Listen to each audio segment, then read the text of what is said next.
Hi, everybody.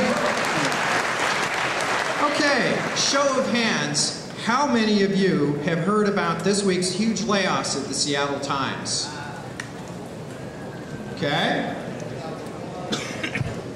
These follow sales losses in red ink at both the Times and the PI that have been in the press all across this country.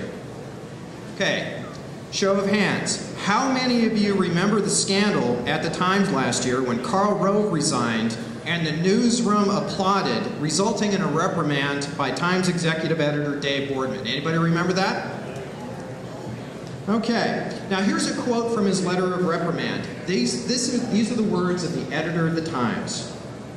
"I have no doubt," he said, "that in this and in most other mainstream newsrooms in America, the majority of those sleeves would be of the same color, blue. Survey after survey over the years have demonstrated that most of the people who go into this business tend to vote Democratic, at least in national elections. That is not particularly surprising, given how people make career decisions and that social service and activism is a primary driver for many journalists." Now, this is the Times' own editor. How many of you, show of hands, believe that the Seattle Times and the PI are biased? Okay. All right.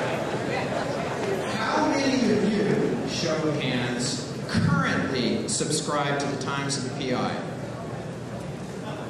Okay. Why? Show of hands.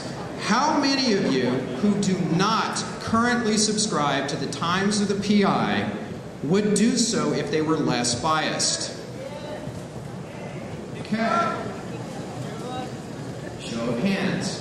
How many of you own or manage businesses that advertise? Okay. Of those, and only of those, how many advertise in the Times and the PI?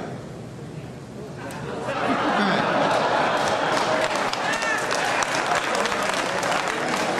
Notice my hands stay down.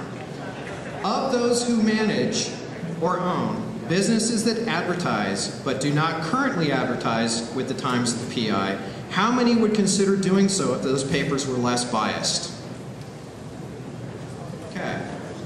And finally, how many of you think, show of hands, that if the Times and the PI hired reporters who were interested in the news and not activism, as the Times editor describes it, that more people like you and I might read them and advertise in them?